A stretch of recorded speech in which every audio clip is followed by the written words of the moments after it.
사람이 인생을 살아가면서 가장 중요한 것은 자기 인생이 얼마나 만족스러운 인생이냐, 얼마나 아름다운 인생이냐 하는 것을 깨닫는 것입니다.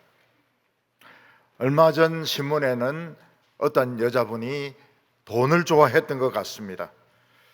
그래서 남편의 생명보험금을 탈 목적으로 남편을 물에 빠뜨려 죽이고 보험금을 타려고 했는데 들통이 나는 바람에 그 사람은 남편도 죽이고 돈도 못 받고 감옥으로 들어가게 되었습니다. 그 여자는 그 이전에도 남편을 죽이려고 음식에 보고피를 많이 넣었는데 피가 좀 적었는지 남편은 안 죽고 살아났다고 합니다. 자기가 사귀고 있는 남편 외에 다른 남자하고 둘이 짜고 이 남편을, 헤엄도 못 치는 남편을 깊은 물에 들어가게 해서 빠뜨려 죽게 했는데 그의 인생은 결코 만족스러운 인생이 되지 못했습니다.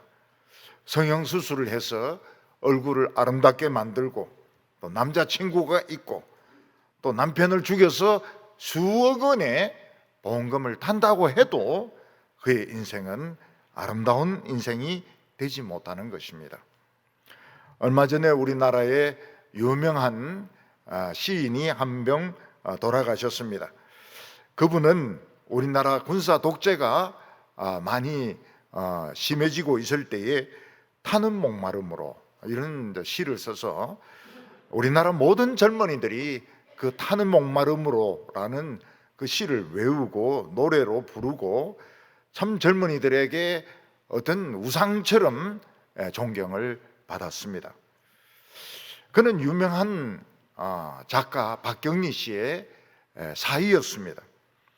그는 존경은 받았지만은 많이 고문을 당하고 또 사형수로서 감옥 속에 오래 갇혀 있다가 결국은 전립선 암으로 몇 년간 고생하다가 돌아가셨습니다. 그분은 사람들의 존경은 받을 수 있었고 또 유명할 수는 있었지만 그의 인생이 아름답거나 만족스럽다는 그런 느낌보다는 뭔가 좀 처절한 것 같은, 너무나도 좀 고통스러운 이런 느낌이 드는 것은 사실입니다. 지금은 이제 돌아가신 지 좀 오래되는데 저희 교인 중에서 성경을 암송을 많이 하는 분들이 몇 분 계셨습니다. 그 중에 한 분이 가창 쪽에서 복분자, 산딸기를 키웠는데 그분은 참 행복하게 사셨습니다. 그래서 봄이 되어서 복분자, 그리고 산딸기, 까만 거는 복분자, 빨간 거는 산딸기 이래가지고 다 케이스에 넣어가지고 저희 집에도 갖다 주시기도 하시고 또 요절도 많이 외우고 그 산 위에서 기도도 굉장히 많이 하고 뭐 예배 시간에도 진짜 너무너무 기뻐하고 만족스러워 하시다가 나이가 드셔가지고 돌아가셨습니다. 한 번은 오후 예배 때 앞으로 나오셔서 요절 외우라고, 근데 너무 많이 외우지 말라고 이랬더니 딱 몇 구절 외우고 상으로 책 하나 딱 받아가지고 당당하게 내려가셨는데 참 지금도 그 행복했던 모습이 생생합니다.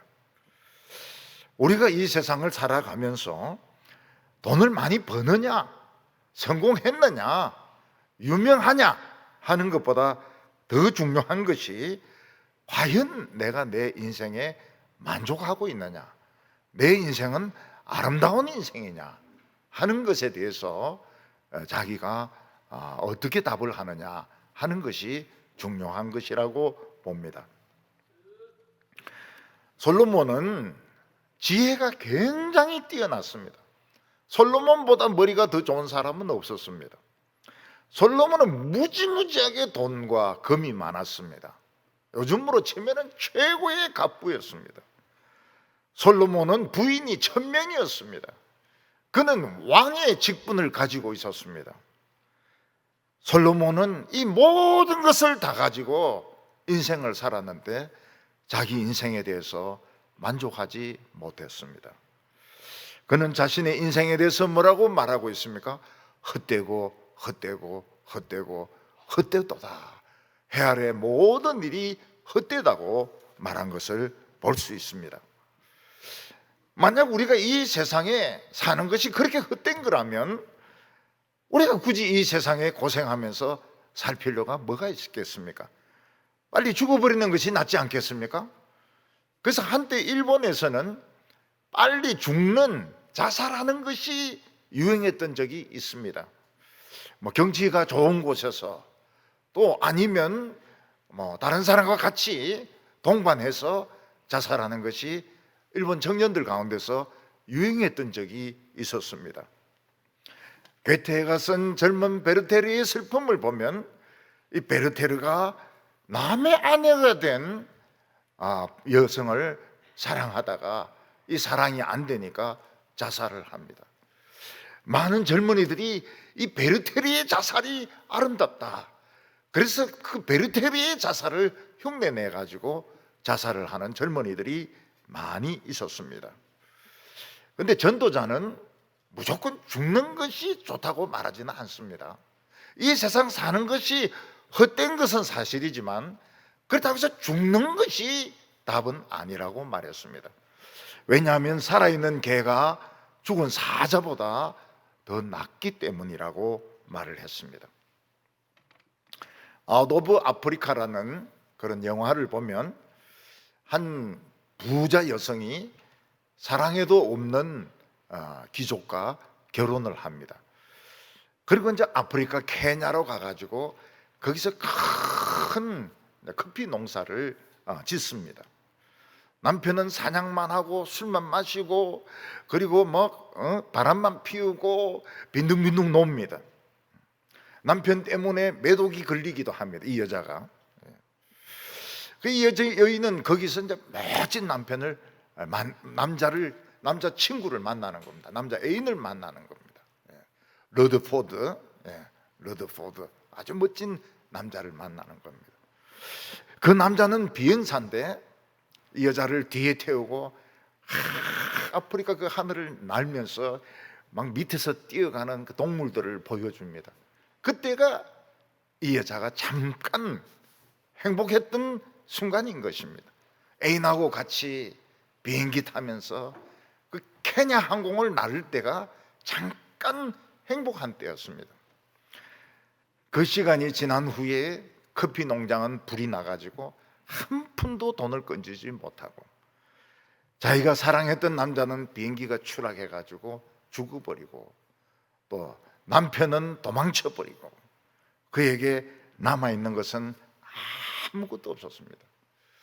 자기 애인을 묻어둔 그 언덕을 보니까 매일 때가 되면 사자 한 마리가 올라와서 쉬고 있는데 그 사자는 굉장히 만족한 표정이었습니다.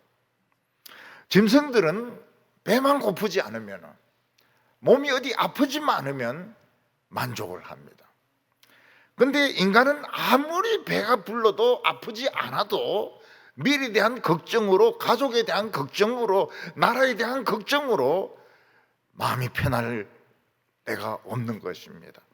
그리고 아무리 배가 부르고 고통이 없었다 하더라도 그의 인생이 만족스러운 인생이라고 말할 수는 없는 것입니다. 전도자는 왜 인간은 만족스러운 삶을 살지 못하는가? 그 원인을 연구해 보니까 두 가지가 있다는 걸 알게 되었습니다. 하나는 무엇인가 하면 인간에게는 죄라는 병이 있는데 이 병을 고치기 전까지는 만족할 수 없다는 것을 알게 되었습니다.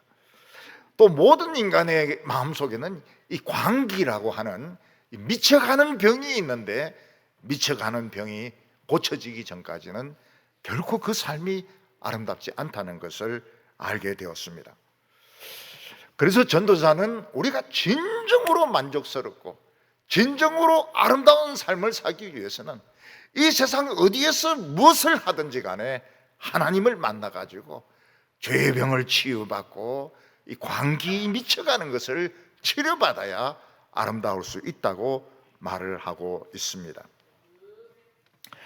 저는 어릴 때부터 교회를 다녔지만 제 인생에 만족할 수가 없었습니다.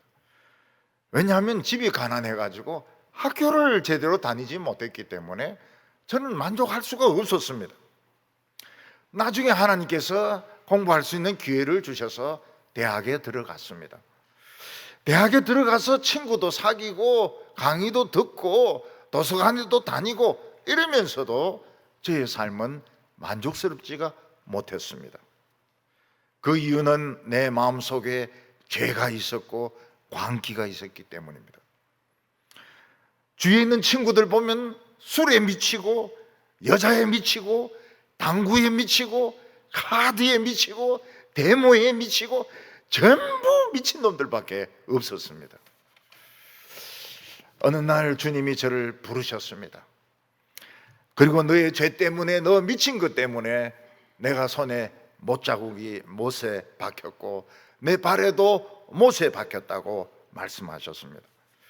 제가 주님 앞에 무릎 꿇고 감사합니다. 그 말이 맞습니다. 전 미친놈입니다. 그렇게 인정했을 때 내 마음속에 만족이 들어왔습니다. 언제 어느 곳에 있든지 만족이 들어왔고 마음이 그렇게 시원할 수가 없었습니다. 마음이 막 너무너무 시원했습니다. 전도자는 우리가 과연 가치 있고 만족스러운 인생을 살기 위해서는, 정말 후회 없는 인생을 살기 위해서는 아직 시간이 있을 때에 우리가 하나님을 만나서 마음의 병을 치료받고 광기를 치료받고 새로운 인생을 살아야 된다고 말씀하고 있습니다.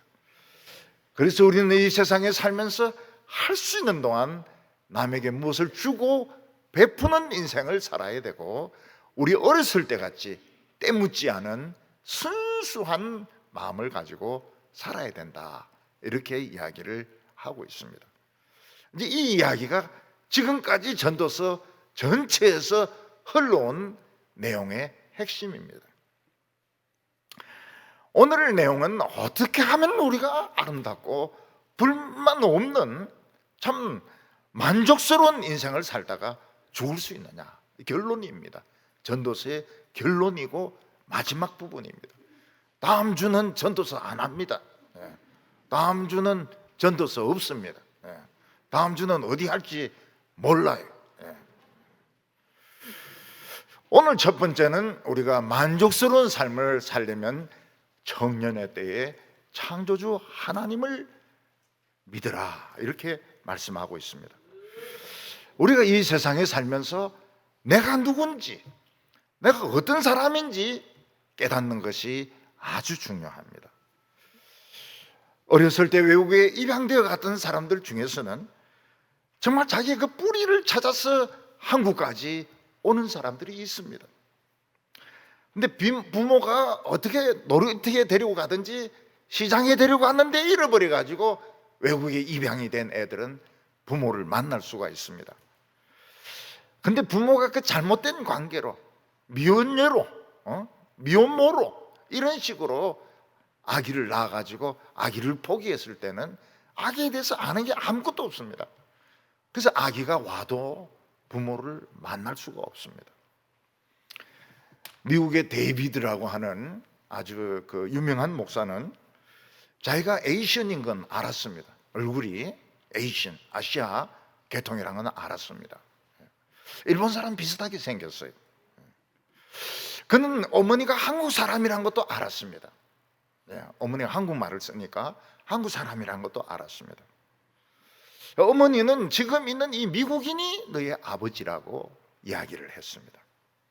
그런데 아무래도 동생들하고 얼굴이 너무 다른 거예요. 위에는 누나하고도 얼굴이 다른 거예요. 그래서 이 사람은 아버지가 돌아가시고, 엄마가 먼저 교통사고로 돌아가시고 아버지가 돌아가신 후에 자기 유전자 검사를 해보았습니다. 그랬더니 100% 한국인, 아버지도 한국인, 엄마도 한국인이라는 그런 결과가 나왔습니다. 부모는 이 아들에게 거짓말을 한 겁니다. 자라면서 이게 엄마가 너무 이 남자 저 남자 해가지고 여러 아이를 낳았다는 것을 알게 되면 시험 들까봐 거짓말을 한 겁니다. 그는 아버지를 만나고 싶었습니다.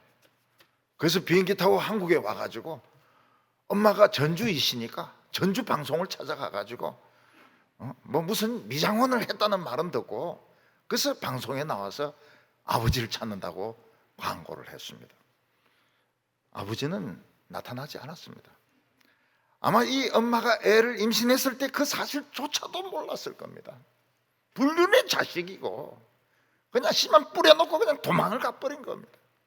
그러니까 아버지가 살아있을 리도 없고 살아있다 하더라도 나타날 수가 없죠. 모릅니다. 이 애가 있는 줄도 모르는 것입니다.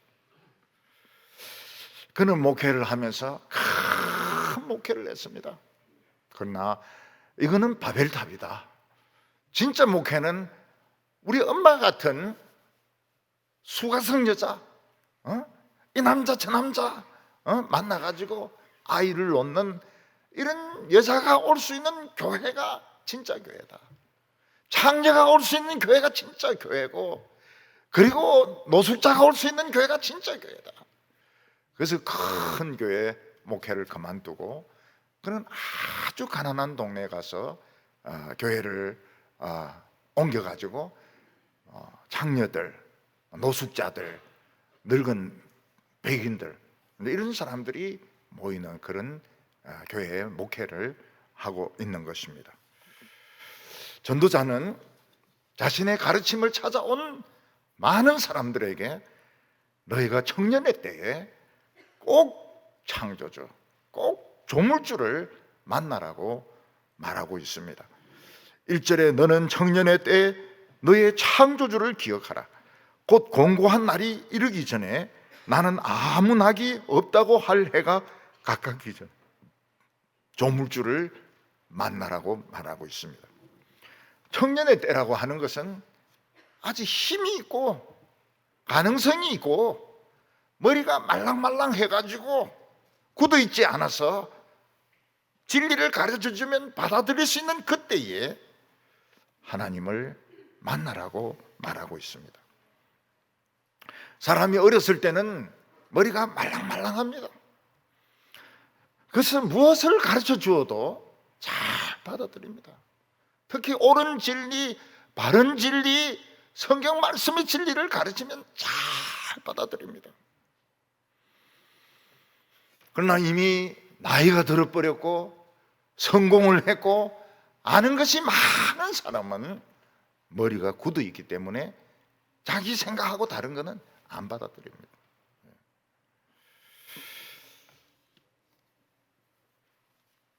그 사람은 이미 청년이 아닌 겁니다. 이미 노년에 들어선 겁니다. 머리가 굳어가지고 노년이 된 겁니다. 이 세상에 하나님이 살아계신 것을 어떻게 알 수 있을까요? 우리 자신을 보면 알 수 있습니다. 우리 인간 한 명 한 명은 천재입니다. 천재고 그 감수성하며 그 생각하며 그 모든 것이 그렇게 뛰어날 수가 없습니다. 만약 하나님이 안 계신다면 우리 같은 이런 인간은 존재할 수가 없습니다. 그런데 우리는 하나님을 모릅니다. 왜냐하면 하나님을 잃어버렸기 때문입니다. 과거에 무슨 일이 일어나면서 우리는 하나님을 잃어버렸습니다.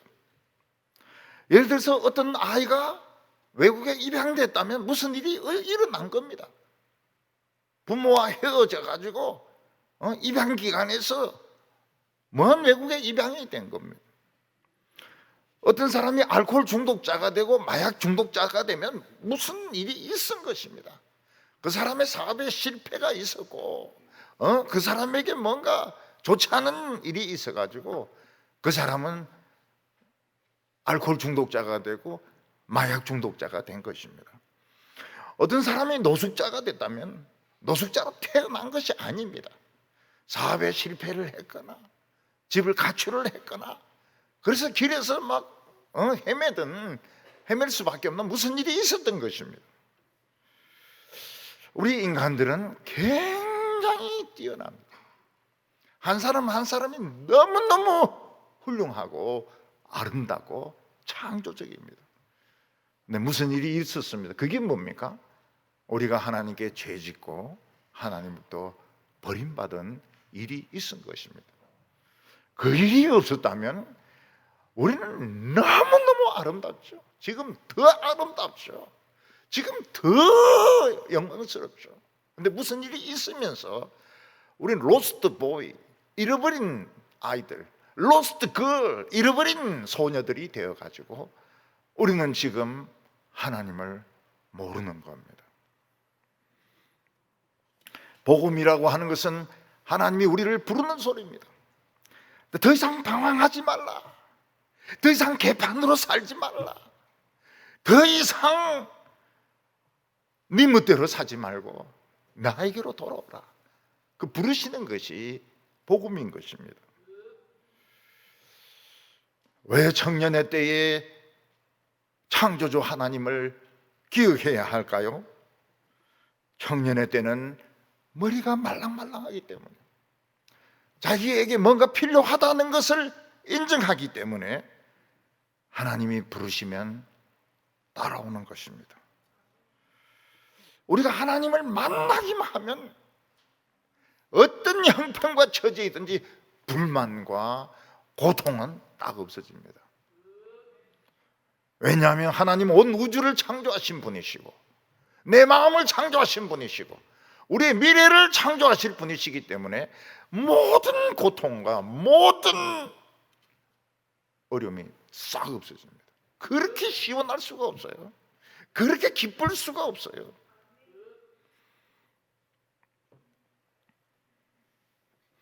오늘 두 번째는 우리 모든 인간에게는 반드시 공고하고 어둡고 비참한 날이 온다는 것입니다. 사람들이 젊었을 때는 자기가 늙는다는 것을 꿈에도 생각을 하지 않습니다. 옆에 노인이 지나가거나 있으면 나와는 전혀 상관없는 사람처럼 생각합니다. 저 사람은 노인이다. 나는 안 늙는다. 이런 생각을 가지고 있는 것입니다. 왜냐하면 사람이 젊었을 때는 머리가 좋잖아요. 힘이 있잖아요. 야망이 있잖아요. 물론 뭐 언젠가는 노인이 되겠지만 난 절대로 나는 늙는다는 걸 자기 자신에게 적용을 안 합니다. 그런데 인간이 건강이 딱 나빠지면 어떻게 됩니까? 건강이 나빠지면 힘이 없어요. 힘이 없으면 희망이 없어지게 됩니다. 그러면서 노인으로 변하게 되는 것입니다. 1절 후반절을 보면 곧 공고한 날이 이르기 전에 나는 아무 낙이 없다고 할 해들이 가깝기 전에, 사람들은 20대에 굉장히 길게 느껴집니다. 대학에 들어가도 20살입니다. 재수해도 20살입니다. 상수해도 20살입니다. 군대 갔다 와도 아직 20대입니다. 그래서 많은 젊은이들은 20대가 영원히 계속될 거라고 생각합니다. 그런데 결혼을 하고 직장을 가지고 아이를 키우면 어떻게 됩니까? 막 정신없이 돌아가기 시작합니다. 어느 날 30대, 어느 날 40대, 어느 날 50대, 어느 날 60대, 벌써 자기가 나이가 들어가고 있는 겁니다. 자기가 나이가 들어가는 걸 아무리 부인해도 안 되는 게 뭡니까? 자기가 낳은 애들이 커가 대학 들어가고 결혼을 하는 겁니다. 그러면 그 밑에 또 애가 또 생기지 않습니까? 난 노인 아니다. 근데 그 애는 뭐라고 부릅니까? 할배 이렇게 부릅니다. 할배, 할매 이렇게 불러요. 우리가 아무리 안 늙는다 해도 애들이 크고 결혼을 하고 손자 손녀들이 나오는데 노인이 안 될 수가 있습니까? 그냥 그냥 저절로 노인이 돼버리는 겁니다. 노인은 왜 공고한 날입니까? 늙으면서 이 호르몬의 변화가 생기면서 몸에 고통이 많이 생깁니다. 고통이. 이 통증이 그렇게 많아요. 남자들은 참 허리 아픈 데서부터 시작해서 막 여러 군데가 아프고, 그리고 마음은 소심해지고, 그리고 힘이 없어서 자신감을 잃어버리게 됩니다. 그리고 이 죽음이라는 현실을 생각하기 시작하면서 마음이 우울해집니다. 여성들은 호르몬이 끊어지면서 폐경기를 겪게 되는데 불면증으로 고통을 받게 됩니다. 얼굴이 이상하게 붉어집니다. 머리털도 많이 빠집니다. 성격도 그냥 남자처럼 그렇게 됩니다. 성격도 남자처럼. 몸매도 달라집니다. 옛날에는 그 날씬했는데 거미같이 허리가 두둑하게 이렇게 변하게 됩니다. 사람이 나이가 들면은 제일 안타까운 것이 무엇입니까? 시간이 별로 없다는 것입니다. 뭐 언제 죽을지 모르지만은 뭐 70에 죽든 80에 죽든 좌우간 자기에게 시간이 별로 없다는 것을 느끼게 됩니다. 그리고 또 하나는 무엇입니까? 벌써 힘이 없어요. 글씨가 잘 안 보입니다. 그리고 겁이 나요. 그래서 어떤 새로운 일을 할 수 있는 용기가 없는 겁니다. 뭔가 새로운 일을 할 수가 없습니다. 용기가 없어요.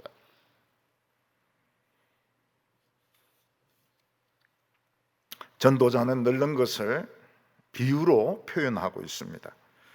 2절에 해와 달과 별들이 어둡기 전에 비 뒤에 구름이 다시 일어나기 전에 그리하라. 해와 달과 별이라고 하는 것은 그 사람 인생에 밝은 빛이 비치는 것입니다. 사람이 잘 나갈 때는 낮에는 햇빛이 비치고 밤에는 달빛이 비치고 별빛이 비칩니다. 막 그냥 잘 됩니다. 그냥 잘 되고 그냥 성공합니다. 노래 중에 보면 별이 빛나는 밤에 그 어린 아이들, 특히 여자애들 눈을 보면요, 밤같이 까만 눈동자가 있습니다. 밤같이 까만 눈동자, 새까맣게 그런 우리 똘망똘망하게 쳐다봅니다. 너무 아름다운 그 눈이죠. 팔레스타인은 우리하고 달라서 겨울에 비가 많이 옵니다. 그래서 옛날에 그 학력고사나 수능고사 시험 칠 때 겨울에 비 많다, 겨울에 비가 많이 오는 곳, 그럼 무조건 지중해성 기후 이렇게 하면 맞습니다. 지중해성 기후, 겨울에 비 많다, 지중해성 기후. 우리 그 고3 때 그 공부할 때, 수능 준비할 때 반드시 외워야 되는 게 겨울에 비가 많이 오는 것이 지중해성 기후의 특징입니다. 겨울에 비가 오고 또 눈이 구름이 몰려오고 있습니다. 이번엔 이제 서리가 내리는 겁니다. 서리가 내리면 어떻게 됩니까? 머리가 허였습니다. 머리가 허예요. 그리고 눈썹도 허였습니다. 수염도 흰 수염이 나옵니다. 머리가 허예요.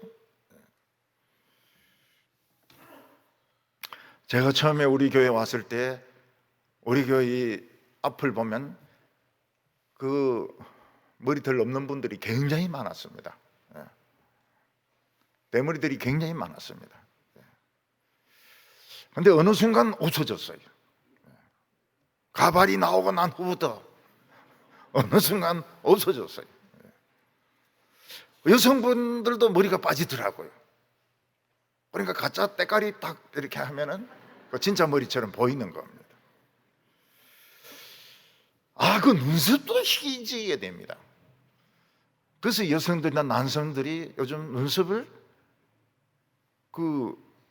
문신을 하지 않습니까? 까맣게 문신을 해가지고 까만 눈썹으로. 사람이 나이가 들면 이마가 벗겨지게 됩니다.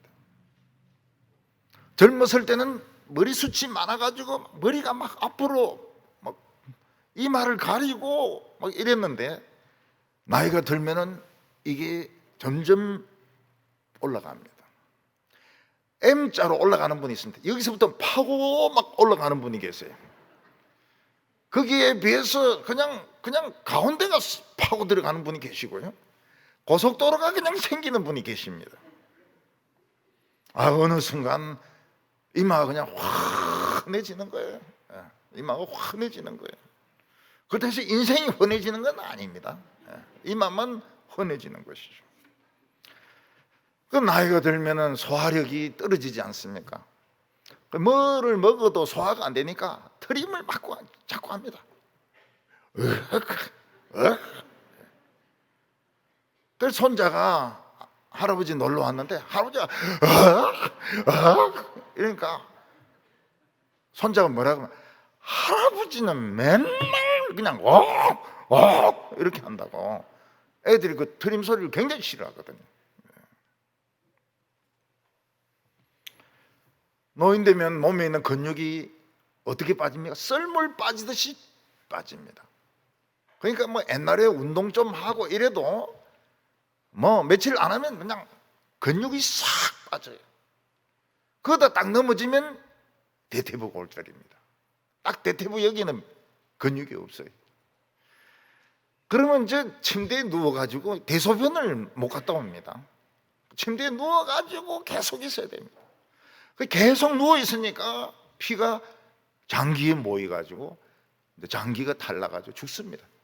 대개 노인들이 대퇴부 골절되면 죽습니다. 근데 우리 교회는 보니까 대퇴부 골절을 이기고 걸어 다니시는 어른들이 한 2분 계세요. 그건 참 기적입니다. 기적입니다. 대퇴부 골절 이러면 바로 돌아가시는 건데, 누워 계시다가 대퇴부 골절을 이기고 뼈가 붙어가지고 돌아다니시는 분들이 한 2분 계셔요. 손자들은 할아버지를 거짓말쟁이라고 합니다. 왜냐하면 늙으면 몸이 차갑지 않습니까? 그러니까 그 뜨거운 탕에 들어가지고 시원하다, 시원하다 이러거든. 그러면 손자는 그게 진짜 시원한 줄 알고 할아버지 따라앉아 발가락을 담그는데 막 엄청나게 뜨거운 거예요. 그러니까 이렇게 뜨거운 걸 시원하다고 하는 할아버지는 거짓말쟁이라. 그러니까 이 할아버지하고 안 통하는 거예요. 뭐 이야기도 안 했는데 트름을 하죠. 그 뜨거운 물에 들어서 시원하다. 머리에 수건 얹어놓고 막 이렇게 못 알아듣는 뭐 주문 외우죠. 뭐 불경 같은 거 외우죠. 그러니까 애들이 싫은 거예요. 3절에 그런 날에는 집을 지키는 자들이 떨 것이며 힘 있는 자들이 구부러질 것이며 맷돌질 하는 자들이 적음으로 그칠 것이며 창들로 내다보는 자가 어두워질 것이며. 여기부터가 전도서의 해학입니다. 해학. 이 해학이라고 하는 것은 굉장히 웃기는 말 있죠. 웃긴 코미디, 아주 웃기는 부분들이고 사실은 전도서의 클라이맥스입니다. 웃기는 이 부분이 이 해학, 여기서부터 클라이맥스가 이루어지게 됩니다. 집을 지키는 자라 하는 것은 이제 몸을 지키는 것을 말하는데, 팔다리도 되지만 이 얼굴, 목이게 됩니다. 늙으면은 목을 떨게 됩니다. 특히 이 파킨슨씨 병 같은 거 오면 머리가 막 떨게 돼요. 머리가 떨게 됩니다. 머리를 딱 똑똑하게 탁 이렇게 세우지 못하고 자꾸 이 머리가 흔들리게 돼요. 안 그래도 지금 기억이 안 나는데 자꾸 흔들고 이러니까 기억이 더 안 나는 거예요. 힘 있는 자들이 구부러질 것이며, 힘 있는 자는 허리를 말합니다. 사람들이 힘 있는 사람들은 젊었을 때 쌀가마를 쥐고 계단을 올라갔습니다. 늘 그랬어요. 근데 어느 한순간 뚝 소리가 납니다. 그럼 못 일어나요. 여자분들도 이런 나라에 있는 김치 이런 거 늘 들었습니다. 늘 들었어요. 근데 어느 날 뚝 하면서 못 일어납니다. 못 일어나요. 나이는 뭐로 듭니까? 허리 통증으로 찾아옵니다. 그 허리 뚝 하면 벌써 깨달아야 되는 게 뭡니까? 60이라는 걸 깨달아야 됩니다. 나는 60이나 좀 빠른 사람은 50대 후반 되면 허리 뚝 소리가 나면서 무거운 거를 옛날에는 막 그냥 마음껏 들었던 거를 들지 못하게 됩니다. 여기서 맷돌 가는 자들이 적어진다는 것은 이빨이 적어지는 것입니다. 늙으면 이빨이 빠지기 때문에 요즘 먼저 임플란트가 집어넣지만은 이빨이 빠지기 때문에 음식이 맛이 없어요. 네 맛도 내 맛도 없습니다. 고기는 씹을 수가 없습니다. 그 단단한 달랑모 씹을 수가 없습니다. 그러니까 막 밥에다가 막 물 부어가지고 그냥 넣는 거예요. 밥을 그냥 쑤셔 넣는 겁니다. 그러니까 노인들이 살이 빠지는 거예요. 그리고 이 영양이 뇌로 안 가니까 치매 여러 원인 중에 하나입니다. 뇌로 잘 안 먹는 것이 치매 원인 중에 하나입니다. 그래서 치매에 안 걸리려고 그러면 뭐 여러 가지 원인이 있지만 한 가지는 뭐 생선이라든지 밥이라든지 이걸 꼭 먹도록 챙겨드려야 됩니다. 챙겨드려야 돼요. 창틀로 내다보는 것이 없어질 것이며 이런데 창틀로 내다보면 눈을 말합니다. 눈. 옛날에는 막 눈이 2.0이라고 막 자랑했는데 나중에 막 노안이 돼가지고 글자가 안 보입니다. 그래서 감사한금 낼 때 돋보기로 이제 자기 이름을 적습니다. 거기다가 백내장, 녹내장 이렇게 오면은 안 보이기 시작합니다. 그리고 또 뭐 무슨 병 걸리면 잘 치료도 안 돼. 그래서 눈도 어두워지게 되는 겁니다. 눈도 어두워지게 돼요. 4절에 보면 길거리의 문들이 닫혀질 것이며 맷돌 소리가 적어질 것이며 새 소리로 말미암아 일어날 것이며 음악하는 여자들은 다 쇠하여질 것이며 이 4절은 음악에 대한 소리에 대한 이야기입니다. 길거리의 문이 닫힌다는 것은 밖이 시끄러우니까 창문을 닫는 것을 말합니다. 젊었을 때는 귀가 좋아가지고 무슨 소리든지 다 들었습니다. 늙으니까 귀가 창문이 닫히니까 안 들리는 거예요. 귀가 어두워지는 것입니다. 요즘은 이제 보청기를 낍니다. 또 젊은 사람들 중에서도 급성 난청이 있어가지고 보청기를 빨리 안 끼면은 이제 귀를 베토벤이 되는 수가 있습니다. 베토벤처럼 교향곡을 쓰게 됩니다. 귀가 안 들리가지고. 근데 옛날에는 이 보청기가 없으니까 안 들리는 거예요. 들리질 않아요. 그래서 소리를 그렇게 질러요. 노인들이 이야기할 때만 막 감을 막 지릅니다. 내 말 들리나? 들린다. 돈 가지고 왔나? 가져왔다. 뭐라고? 막 그 소아과음을 그렇게 질러대요. 노인들은 안 들리니까요.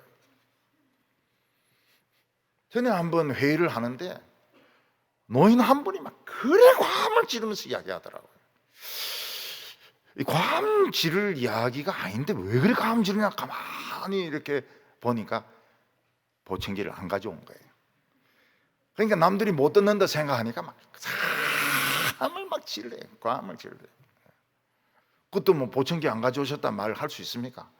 그냥 막 이래가지고 참아야죠. 어떻게 합니까?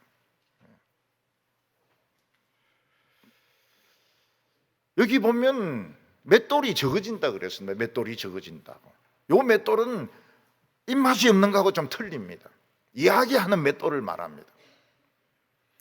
여러분 여성들은 막 수다를 떱니다. 몇 시간 수다 떨어도 부족해요. 속이 덜 시원합니다. 그래서 장소를 옮겨가지고 또 수다를 떨든지 아니면 이제 전화로 또 수다를 떨든지. 그런데 노인들은 수다를 안 떨어요. 왜냐하면 할 말이 없으니까. 그리고 똑같은 소리만 합니다. 똑같은 소리. 노인들은 했던 소리 또 하고 또 하고 또 합니다. 나중에 치매가 오면 똑같은 소리를 50번, 100번 합니다. 미쳐요. 빡 돌아버립니다. 노인들, 치매 노인 모시는 것이 쉽지가 않아요. 똑같은 이야기를 50번씩 계속 따라서 하니까 딸이든 며느리든 미치는 겁니다. 노인들은 친구가 없어요. 친구가 없어요. 노인끼리 있으면 재미있을 것 같죠? 싸웁니다. 늘 똑같은 소리만 하기 때문에 싸워요. 근데 젊은 사람들이 노인하고 놀아줍니까? 안 놀아줍니다. 젊은 사람들은 젊은 오빠들하고 뭐 같이 뭐 벌써 용어가 벌써 들린대요. 요즘 한국말이 지금 안 통합니다. 난 무슨 말인지 못 알아듣겠어요. 옛날에는 막 업어가도 몰랐습니다. 애들 막 업혀가도 몰랐어요. 근데 새소리에 깹니다. 새소리. 잠이 없어져요. 불면증으로 잠이 없어집니다. 여성들은 막 불면증 때문에 막 미치는 거예요. 미치는 거예요. 이게 막 며칠 잠이 안 오면 막 미칩니다. 미쳐요. 음악하는 자들이 쇠하여진다. 옛날에는 성악가였습니다. 그래서 막 고음까지 막 올라가고 이랬는데 안 올라가요. 고음까지 안 올라가요. 거기다가 이제 바이브레이션이 생겨가지고요. 성가대에 그 할머니들 쭉 앉아서 막 바이브레이션을 막 전부야 의지 없어서 그럼 막 교인들도 막 같이 떱니다. 같이 떨어요. 그러니까 이게 성가대가 이게 뜨는 시간이지 이게 찬양이 안 돼. 그래서 우리 교회는 나이로 자릅니다. 나이로. 나는 막 계속 하나님을 찬양하고 싶은데 나이로 잘라요. 왜 그런가 하면 그 방법밖에 없어요. 이 바이브레이션을 없애는 방법은 나이로 자르는 방법밖에 없어요. 한 명만 이래도 성가대 그거 다 조집니다. 세계적인 피아니스트 좋은 것 같죠? 악보가 안 보여요. 악보가 안 보이고 관절림이 생깁니다. 이 손가락이 아파요. 칠 수가 없어요. 뭐 피아노 뭐 영원히 칠 것 같죠? 이 뭐 손가락이 아파가지고. 그래서 옛날에 피아니스트들 막 손에 안수기도 많이 했습니다. 이 관절림이 나을 수 있도록. 악보가 안 보이니까요. 악보가. 길에서 놀란다고 했습니다. 높은 곳에 올라가는 것을 겁을 내고 길에서 놀란다. 도전이 없어요. 도전을 못해요.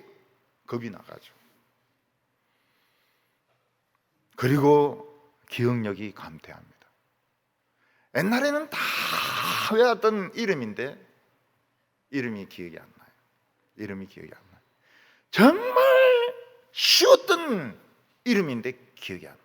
장로님 이름부터 먼저 지워지기 시작하고 권사님 이름은 벌써 지워졌고 장례 집사는 아예 외우지도 안 했고 기억이 안 나요. 그리고 뭐 중요한 사건들 이런 기억이 안 나요. 그래서 이제 이 메모를 해야 됩니다. 수첩에다가 적어놔야 돼요. 자꾸 잊어버리는 건 적어놔야 됩니다.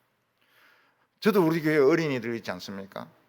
이름 10번씩 묻습니다. 이름 10번씩 물어요. 그러면 엄마가 나한테 한숨 팍 쉬면서 뭡니다. 이 이름을 자꾸 잊어먹어버리는 거예요. 살구 나무가 꽃핀다는 게 얼굴에 검은 버섯이 핀다는 겁니다. 옛날에 어떤 회장은 그렇게 돈 많은데도 얼굴에 검은 버섯이 많았어요. 그 검은 버섯 달고 다니다가 죽었습니다. 메뚜기도 진댄다는 게 뭐 하나도 무거워요. 뭐 하나도 무거워요. 근데 그 엄마는 위대합니다. 엄마는요. 그 무거운 것을 잘 사진 집에 딸을 집에 가가지고 그 냉장고 뒤져가지고 그 집에 많은 거 주섬주섬 보따리 쌉니다. 그리고 그 집 식구 일 나기 전에 보따리 이고 가난한 딸인데 갑니다. 그리고 그거 가서 풀어줘요. 예. 그리고 또 가난한 또 돈 많은 딸인데 갑니다. 그래 뭐 다 자라 다 자라 이놓고 그 있는 거 뭐 막 꺼내가 또 한 짐 해가 그걸 들고 또 못 사는 딸인데 또 와가지고 또 푸는 거예요. 예. 공산당이 필요 없습니다. 할매가 공산당입니다. 할매가. 예. 들지를 못해. 무거운 걸 들지 못해. 누가 들어주면 성경책이 무겁다니까요. 성경책이. 그러니까 성경책이 무거우니까 방법은 둘 중에 하나밖에 없습니다. 성경책을 외워버리든지 아니면 그냥 누가 들어주든지 아니면 화면에 띄우든지. 성경책이 무거워요.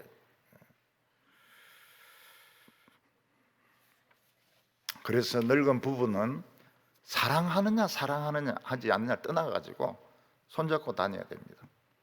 괜히 손 나왔다가 넘어지가지고 대퇴볼 관절 나가면 누구 손에? 자기 손해라고요. 자기 손해. 제 아내는 제가 막 병이 심해지지 않도록 굉장히 신경 씁니다. 제가 사랑했으면 그런 것도 없는 건 아니지만 아프면 이제 전부 이제 자기 손해거든요. 그러니까 본심도 그렇지만은 꼭 그게 전부가 아니라는 거예요. 넘어지면 내 차례다.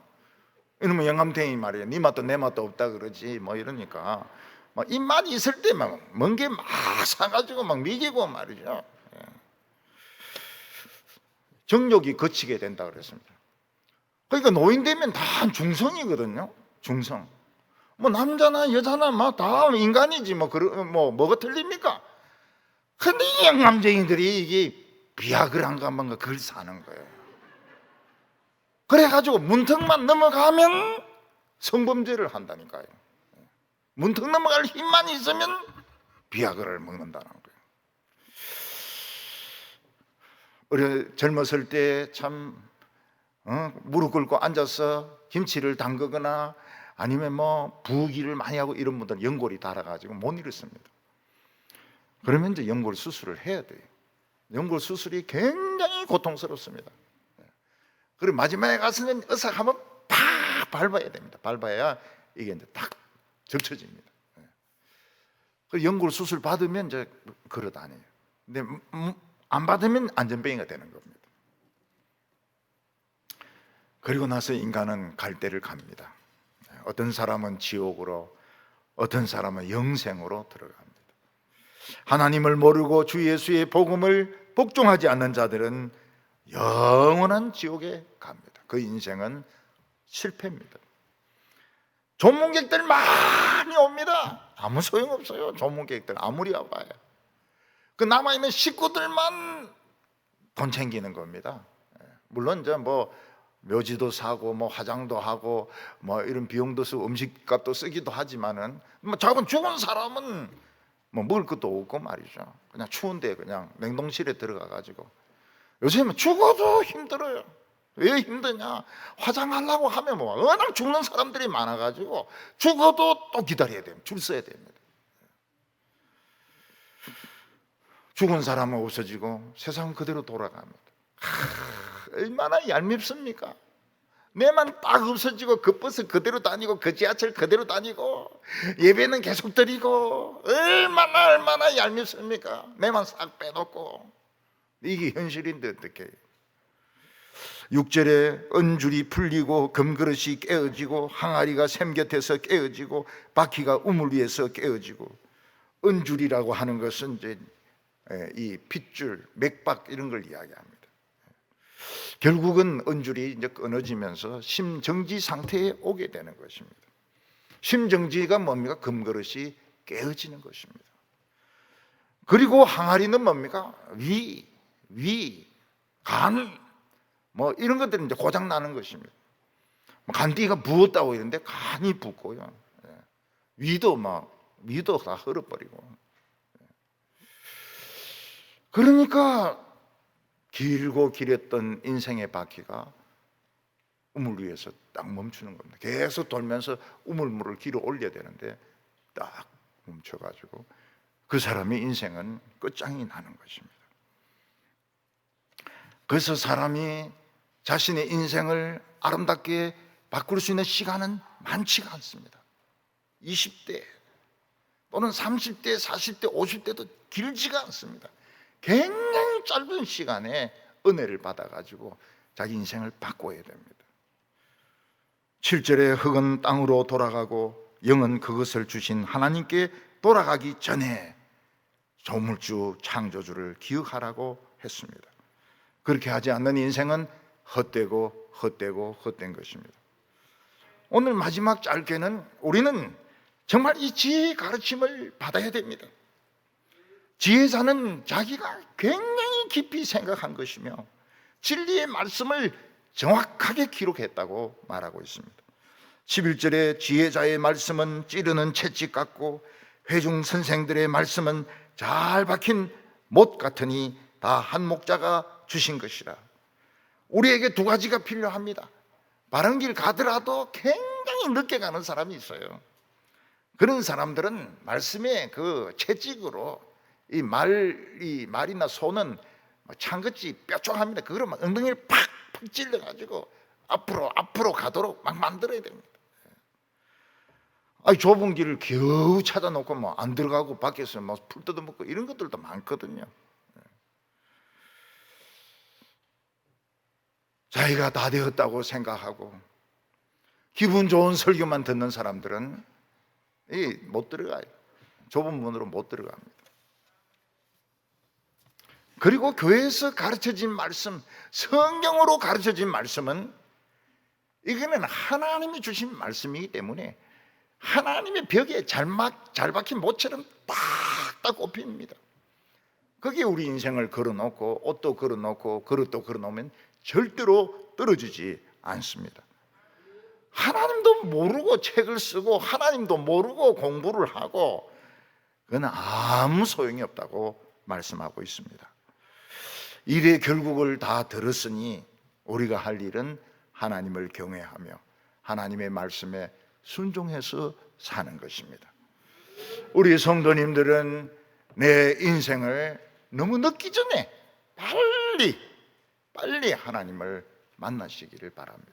이 속에 있는 광기가 치료가 되어야 됩니다. 속에 있는 광기가 치료가 되고 죄가 치료가 되고 그래서 참 만족스러운 아름다운 인생을 사는 성도들 다 되시기를 바랍니다. 기도드리겠습니다.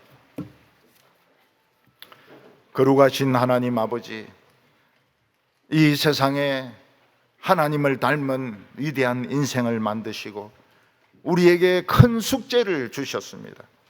우리가 이 세상에 있는 것만 가지고 산다면 우리는 망할 수밖에 없습니다.